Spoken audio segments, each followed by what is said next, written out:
Good morning, everyone, and we're right at 9, so we're going to get started.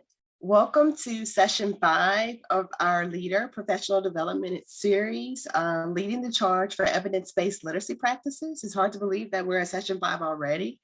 Today's session is setting quality literacy visions, goals, and plans. We're going to talk about creating, supporting, and monitoring. So here are our Zoom meeting preparation reminders. Be sure to mute your phone or your computer to minimize background noise. Make sure that you turn off your cameras. It just helps us to save bandwidth and any connectivity issues that we may have. And if you have questions, you can place your questions in the chat. Also, if you or anyone that you know requires any support or any accessibility needs, you can always contact LDOE Communications at la.gov.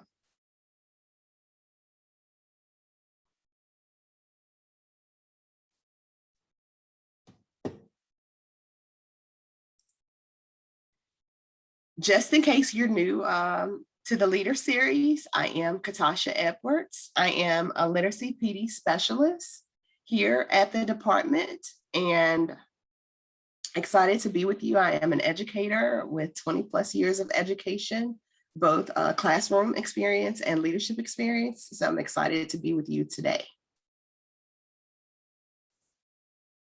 Here's something else that's exciting. If you've attended our Teacher PD series, you already know this, but if you haven't, then it may be new information to you that we are hosting a Science of Reading implementation office hours. We will begin our implementation of the office hours this Friday from 10:30 to 11.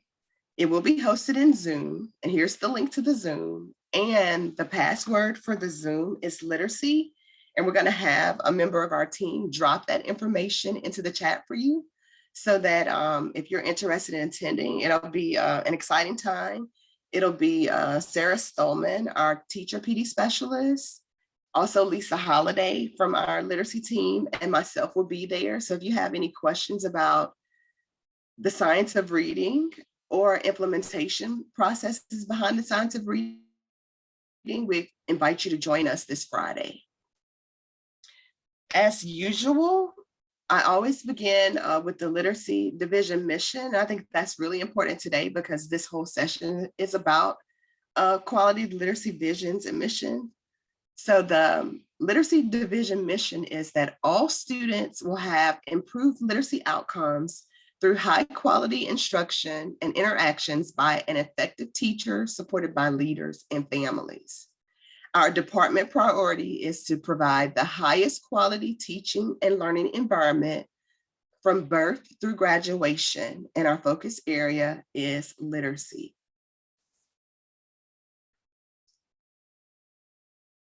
Just a quick recap from session 4. In our last session, we focused on literacy learning communities, and we looked at the components, and we looked at some of the structures, the adult core competencies, the importance of data management and tracking, and assessment awareness. So if you missed this session or any of our sessions, you can find those in the literacy library, and we'll have someone drop that link to you. If you haven't visited the literacy library, you can find PDFs, recordings, and session redelivery notes for all of the teacher and leader webinars. So let's talk a little bit about today and our focus for today. Today, the session will focus on establishing literacy plans aligned to a shared literacy vision and goals that are SMART, meaning that there are specific, measurable, achievable, realistic, and timely. Each of the participants will learn the importance of establishing a clear literacy vision to support and monitor literacy goals and plans. So our driving document supporting today is the local literacy plan template, and I just clicked so that you can see it. It is located in the literacy library, but this document is available to support your school or your school system with creating your local literacy plan. And we'll go back to the presentation. I know that many of the school systems receiving different types of funding, CLSD funding, you may have already began to create your local literacy plans, or you may still be in the process of beginning that process. So I'm glad that you're here today so that we walk through some of the elements of the local literacy plan template and how they can be used to support school systems. And also, if you are a school leader at the school level, this can also support you with creating your school level literacy plan. Literacy vision and mission. So the first area of the local literacy plan is the vision and mission. And as I stated before, your vision and mission is what drives everything that happens around literacy within your school system or your school. So when thinking about literacy vision and mission statements, think about your school system's focus and mindset around literacy, what your primary, overarching, and expected or intended outcomes for your schools around literacy. And just be mindful when you're setting your literacy and vision that your goals include expectation and supports for leaders, teachers, and students, and families. So it's important that when you're creating your mission and vision, that it's inclusive. So when I started thinking about creating your literacy vision and mission, you have to begin with thinking about, like, what is your organization's overall mission statement? What are your strategic priorities or initiatives? What are your driving principles or core values? And then how does this connect to your organization's vision for evidence-based literacy instruction? Those things have to connect together. So in terms of thinking, when you're getting ready to create, and you may have already created your vision and mission statement. And if you have, we're gonna have an opportunity for you to share those with us following this session. So these are just a couple of sample vision statements that I was able to find. And you can see here where this school has prioritized literacy and how they have with their vision statement. And here's another sample vision statement. And the purpose of pulling these just to show that, you know, having a literacy vision statement will support the implementation of effective literacy practices. So we know that you have a school vision or a school system vision and mission, but when thinking about developing your local literacy plan, how do these statements connect to your philosophy and your vision behind effective literacy implementation? The second part of your local literacy plan is going to be establishing some goals. And you're going to consider the goals that you establish for grade bands, subgroups, diverse learners, teacher performance. And they have some guiding questions to support you with the establishment of goals. So when I started thinking about goal setting, here are a couple goal setting tips. You'll see linked here, and it's available in the literacy library, a document to support you with some examples of long-term and short-term goals. And it's important to make sure that these goals are smart when you're creating them. So I started thinking in terms of, you know, your local literacy plan and your goal setting. And it's important that you're going to establish long-term goals and short-term goals throughout your local literacy plan. And thinking from my time, you know, as a school level administrator, this first long-term goal frame that's here that talks about, you know, standardized reading assessments will improve by a certain percent within a school year. That's a long-term goal. proving overall reading proficiency for a grade band or grade bands, even a percentage of students that meet individual growth targets. I know that in my school, a lot of our teachers set individual growth targets for their students and wrote long-term goals for percentages of students that meet those goals. So these are, you would think of in terms of your long-term goals, and your short-term goals are going to be goals that you use to kind of progress monitor where you are with reaching those long-term goals. So you'll see here where there's a frame with providing a certain number of hours of professional development for teachers. You're gonna increase fluent, accurate reading for students. So that it's endless on the amount of goals that you can set, and just knowing that your long-term goals will need short-term goals or benchmarks that support you with reaching that goal. So thinking beyond the plan, because I always, as a leader, I always wanted to do things that weren't just compliance based. So, once you set these goals and you're writing this plan, then what? Then what do you do? So like I said before, you're going to develop, benchmarks and different measures to progress towards reaching these goals. And you're going to progress monitor. And why should you progress monitor?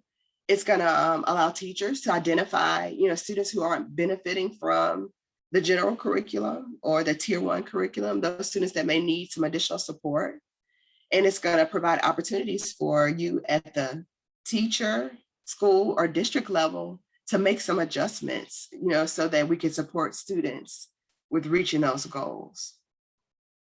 So the next section of the plan is about your literacy team. So depending on who you are today and that you're attending this, I would imagine that you're probably a part of the literacy team at your school or your school system.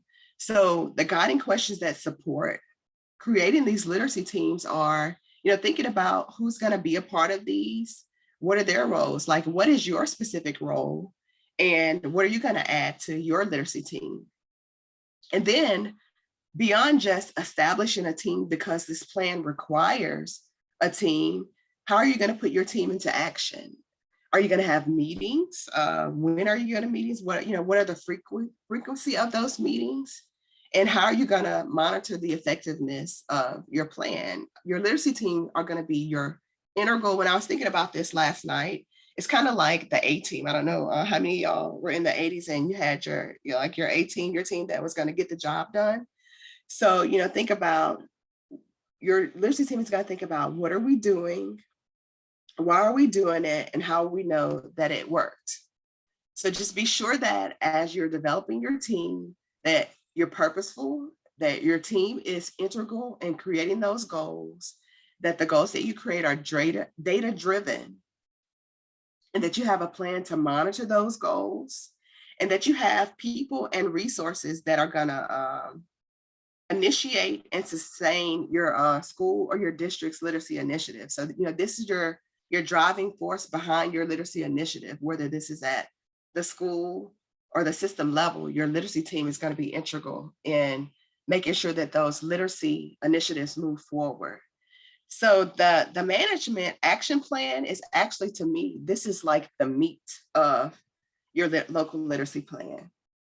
This are your action steps, your timelines, your person or persons responsible, resources, your alignment to your goals, and your evidence of success. So within the local literacy plan, there are areas in which you are to create some goals and action steps. You should create some goals and action steps around curriculum and assessment, literacy screeners, family engagement, literacy interventions, and ongoing professional development.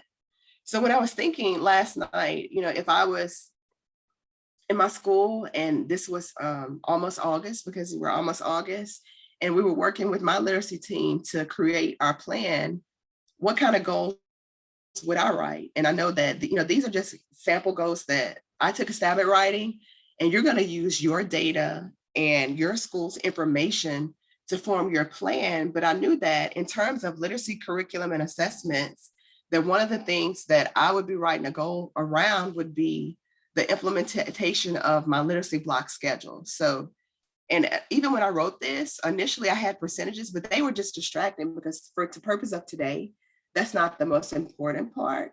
So I would be thinking in terms of classrooms that are consistently implementing the literacy schedule that supports the implementation of explicit language instruction. That would be a goal that possibly my team would write. And our timeline would be that, we would be during the summer, we would be creating that literacy block schedule. And throughout the entire school year, we would monitor, implement, and make necessary adjustments to that schedule. So our action steps as a school, as a literacy team, as a school leader, would be to develop and implement those literacy block schedules that support the implementation of explicit language instruction, including foundational skills, high quality interactions and interventions, individualized interventions and support. And when I was thinking about, who would be the persons that would be responsible, it would be very, subjective to your team. But in terms of my team, it probably would have been myself, the literacy interventionist or instructional interventionist, and the dean of students. And what resources would I use to support the creation of this goal and the execution? Of course, my tier 1 reading curriculum, the class observation tool, the LDOE literacy library, just to name a few. And what are those evidence of success with this goal?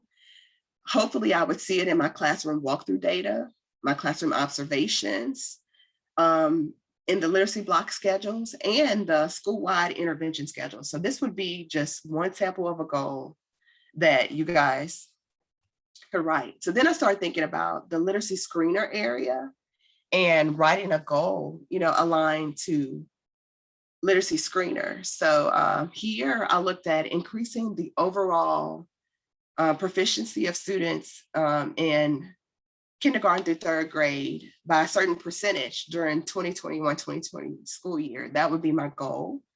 And I know you're thinking like, how does literacy screeners play into this goal?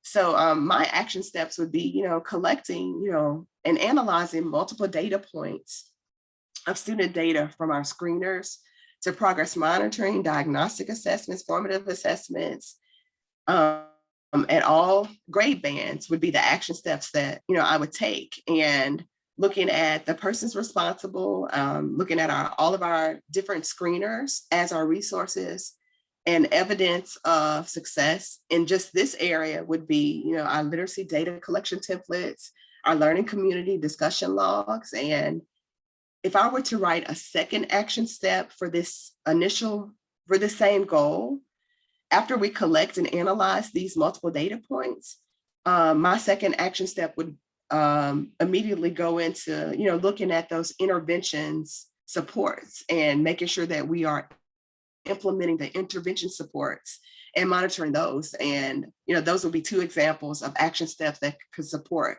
that goal. The next area I kind of looked at was family engagement. If I was thinking about, the science of reading and effective literacy practices, I would probably write a goal this year, around those family engagement opportunities that I want to provide for families. And I put here that, possibly increasing those numbers to where you have a minimum of 4 per school year, that would be my goal. Looking at having 1, per 9 weeks. So the action steps that I would take or my team would take, we would engage in providing our supports to our families, at least once per 9 weeks. And, who we pull in? We would pull in our AP, our grade level teams, because I would look at, writing this goal and allowing our grade level teams to have a voice in what those per 9 week things look like, because they could vary. Like your kindergarten family engagement activity may look very different from your 4th grade family engagement activity. We'll use our school calendar as a resource and looking at the LDOE family engagement resources. And you see, the last goal that I kind of wrote for today is on the lines of professional development. So, if I were sitting down with my plan and thinking about goals that would support, I would definitely think about having some monthly job embedded professional development around the science of reading. And this would be aimed at improving teacher practice and hopefully improving student outcomes. So, this would be a year-long goal. And the action step that our team would take would, we would facilitate those professional development opportunities for our teachers monthly, and making sure that we include that we're inclusive of diverse learners and family engagement as we are crafting these ongoing professional developments around the science of reading. And you see where we have, our school level professional development calendar, which I'm sure you all are working on your calendar for this year. You're going to pull in your district level professional development calendar, because I would assume that your district is offering some support around effective literacy practices, to make sure that, you're including those for the teachers on your school level campuses to attend as well. And don't forget to utilize the LDOE literacy library when you're creating your calendars for this year. And then here are some evidence of success. So how are you going to communicate this plan? If you're a school system level, what are your expectations for schools with their creation of plans? And how should they implement their plans? And if you're at the school level, what are you going to do? Where are you going to communicate your plan? So in my little graph here, you can see that, I have a parent stakeholder group. As a leader, I'm going to have information on the website, in my newsletters, and at my parent literacy events about my literacy plan for my parents. And then I'm going to do this throughout the whole school year. And we're going to have monthly parent literacy engagement as a part of communicating our plan. When working on this plan, another area that you're going to look at is your alignment to other initiatives that your school or district has. So you're going to look at your school improvement plans, early childhood programs, any cross-curricular connections that you can make across the curriculum in literacy, because we know that we're all literacy teachers, any community partners, and alignment across schools within the system. How can you partner with other schools and other initiatives to support your literacy initiatives? So we talked through the creation of the plan. So let's talk a little bit about your plan in action, because like I said before, one of the things that I liked least about being an administrator was the compliance thing. So I don't want you to think of this as compliance. I want you to think beyond the compliance of creating this plan and putting this plan into action to make your literacy implementation a success. So the get ready, and like I said in one of my previous sessions, I'm very visual. So I wanted to see these, in a visual way. Your get ready, your accessing your plan are all, the things that you're going to do with, writing your local literacy plan. So if you write your plan and you just place it on the shelf and you check box and you've completed your local literacy plan, you'll have made it to the plan stage. But we know that the true change happens during the implementation and the sustainability portions of your action plan. So, once our plans are in action and we know that they're living documents and we're constantly changing them, we're going to move towards our implementation and our sustaining. And then, once we complete this plan, the part of the sustainability is for us to, go backwards, and we got to reevaluate those goals. Did we make them? Do we need to make any adjustments? And we start the whole process over again. So here's that same step-by-step process, but we're just putting the words beside them. But basically, we know that our implementation and our sustainability areas, where we are using our data to keep a specific goal, revise any action steps that we need to, disregard a goal, select a new goal, or move to a goal in another area once we've successfully completed that goal.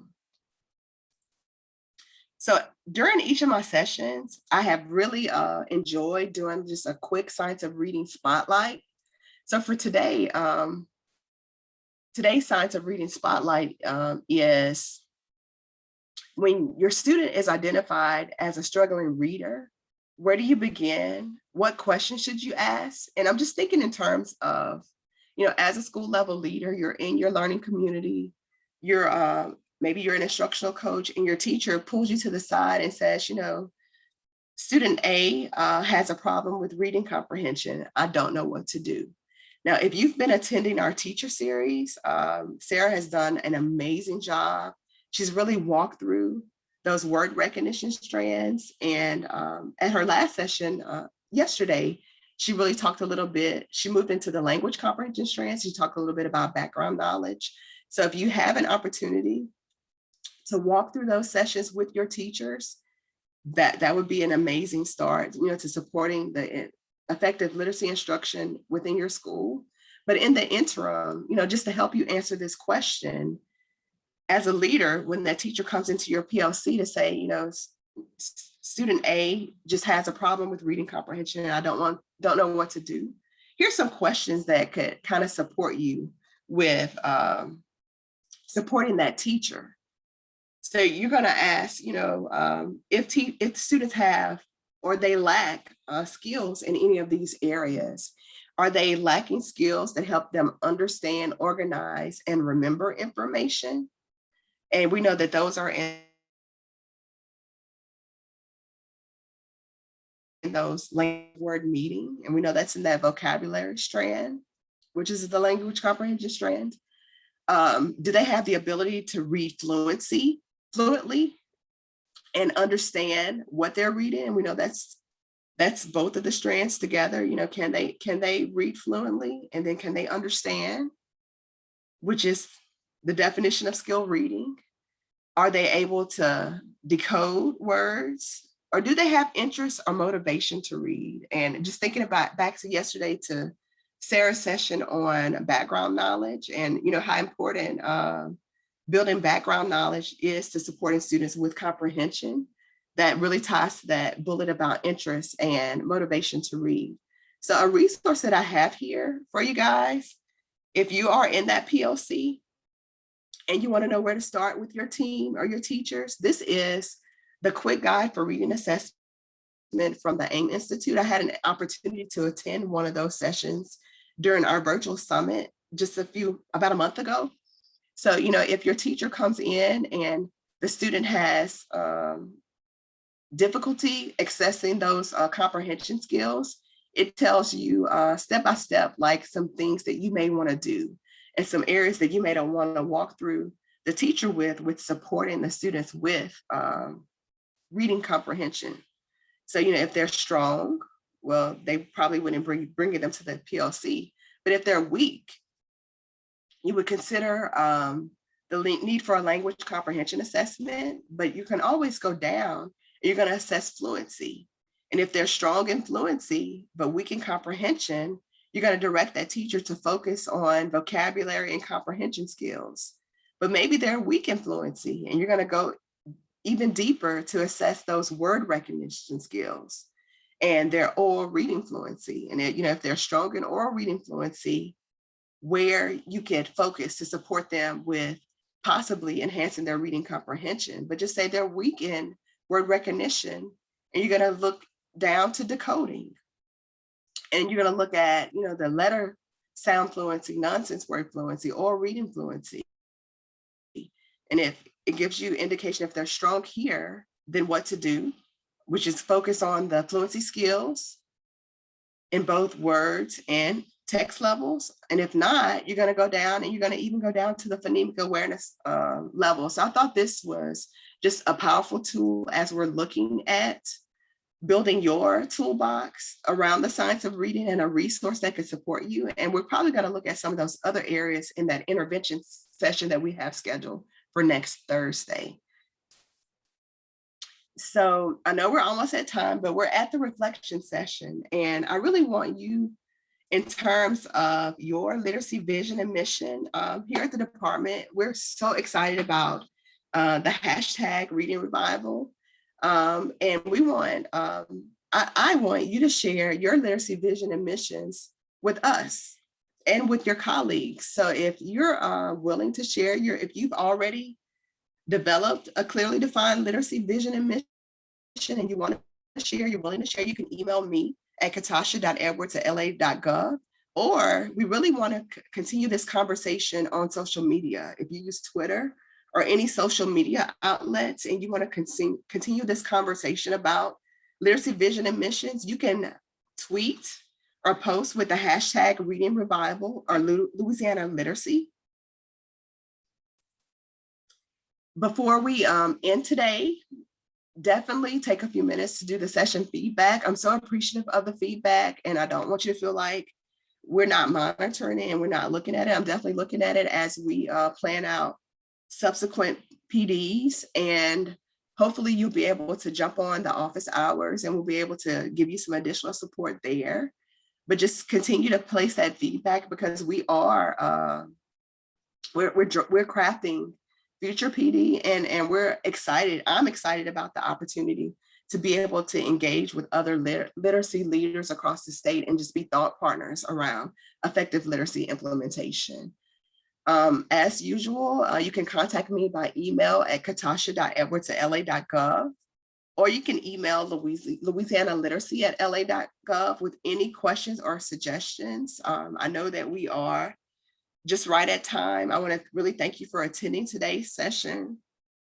And please know that the department and I really appreciate your literacy leadership. I hope that today's session about our literacy plans was helpful, and we look forward to seeing you next week. We will have our leader sessions kick back off again on Monday, and we'll have 2 sessions for teachers on Tuesday, Wednesday, and another leader session next week. And no worries if you can't attend each session, because they are recorded and they are placed in our literacy library. So thanks again for attending, and have a great day.